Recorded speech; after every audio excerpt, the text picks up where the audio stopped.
How do you spring clean your cash flows?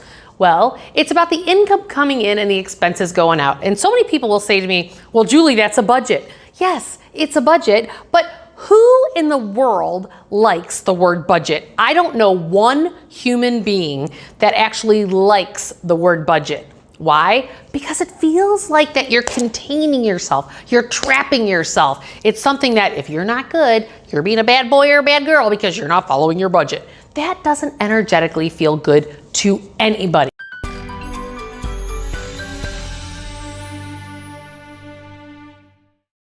How do you think that we do spring cleaning in finances and put it all together? Well, it's about cleaning out your financial closet. Think of it that way. Because it's about the fact that the clutter that we hold financially is actually sitting in our debts and our cash flows. So you have to take a look at where are your debts, what are the interest rates that you're paying on those debts, and then prioritize them. And so many people say, wow, this is the biggest balance and I'm just gonna throw all this money at this particular account. But we don't take into account what are the interest rates on each of these vehicles and is it the most efficient? So make sure that you click on the link below because I have a free worksheet that you can use to organize that debt that you have so that you can start to take a look at what's your minimum payment, what's your actual average payment, what are your interest rates, and then prioritize them based on what I tell you to do on this worksheet. So don't forget to click below because let me help you spring clean your finances. Now let's take a look at your cash flows. How do you spring clean your cash flows? Well, it's about the income coming in and the expenses going out. And so many people will say to me, well, Julie, that's a budget. Yes, it's a budget, but who in the world likes the word budget? I don't know one human being that actually likes the word budget. Why? Because it feels like that you're containing yourself, you're trapping yourself. It's something that if you're not good, you're being a bad boy or a bad girl because you're not following your budget. That doesn't energetically feel good to anybody. So I want you to, when you're spring cleaning your finances, I want you to actually take a little bit different of a pivot in how you look at your money. Not from a budgetary perspective, but from a cash flow perspective. How do you choose to allow your cash to flow? What does that mean? That means you're actually coming from it from a place of pure financial empowerment. You're not being pigeonholed into an arena that is saying you have to do this because otherwise X, Y, and Z can't happen. It's not that those things are not true.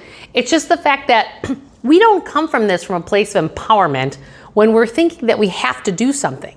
So when you're cleaning it out, decide like, do these expenses really fit who I am today? Do I really want to continue to do these things today? You may or you may not want to, but it's about your choosing it from a place of empowerment and making conscious choices, sometimes tough choices, but you're actually deciding that that is exactly what you want to do to get yourself to where you want to be so you're not feeling this contraction from a budget perspective. So another piece that you can consider when you're spring cleaning your finances is taking a look at not only your debt and your cash flows, but you can also look at the assets that you have and or the insurance products that you have. So for example, if you've done a great job and you've built up your emergency reserves and you feel like it's at a level that you actually like it to be at, and take a look at your insurance products. I often have clients take a look at what are your deductibles on your insurance policies? Because that's a way you can spring clean your finances because you may have a $250 deductible, but if you've built a couple $1,000s in a savings account and you are now your own insurance company because you have that insulation, well then maybe you don't need a $250 deductible. Maybe you increase it to $500 or $750 or $1,000 or even maybe $2,000 if you've built up that much reserve. Because what does that do when you spring clean?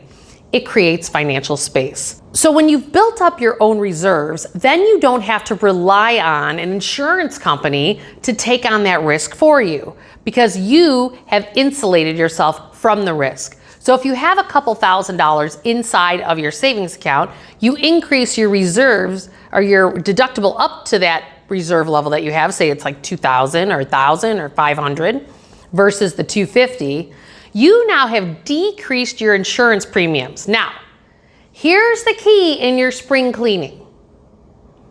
Everything has to do with intention.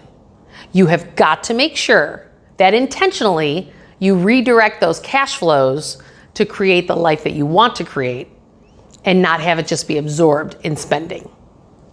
That is a great way to take a look at how to improve from an insurance side of the standpoint. That's what I call financial defense, is the insurance side. But let's take a look at also the financial offensive side of the equation. Financial offense is all kinds of assets that you have. It might be savings accounts, CDs, money markets. It could be bonds, short-term, mid-term, long-term. It could be stocks, domestic, international, high dividend, small cap, mid cap, large cap, right? There's all kinds of different investments that you can have. And that is very much so, in particular, how your risk tolerance, and you need to sit with somebody one-on-one to actually figure out what is the right asset allocation for you. But take a look at, do those assets serve your purpose these days? Like, do they align with who you are? Do they align with how you want to energize your money in the world?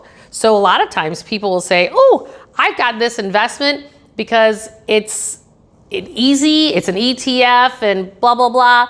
Well, that may be great, but challenge yourself in your thought process if you believe in what that is actually investing in. And only you can take a look at your own investments to decide, like, I'm okay with this or I'm not okay with this. That is another way you can do a deeper spring clean and look at it from an asset perspective. And you may decide, like, I had one client who really just got fed up with this one big bank. Okay, well, if you have a CD at that big bank or a savings account at that big bank and you really don't agree with the way that they do business, think of it a little bit differently. Like, maybe go towards a bank that actually you like the things that that bank is doing in the world. Because remember, money is energy, and spring cleaning your finances is making sure that your money is actually investing in the things that you want to energize to grow the flowers and the grass and the trees for the future. I think one of the biggest things that I can say when you're looking at spring cleaning your finances is look at the why behind you have everything that you have financially. You've got your debts, which are your financial past. You have your money, your cash flows in the present moment. And then you have your future. And oftentimes, perhaps our future assets are actually built on our past. So for an example, when I went through my divorce, I had certain accounts set up for different reasons. Well, those reasons all changed post-divorce. They're not relative to me today because they were prior to that. And so take a look at what is the why behind what do you have and the reasons for it, because they may not pertain to where you're at today in your life.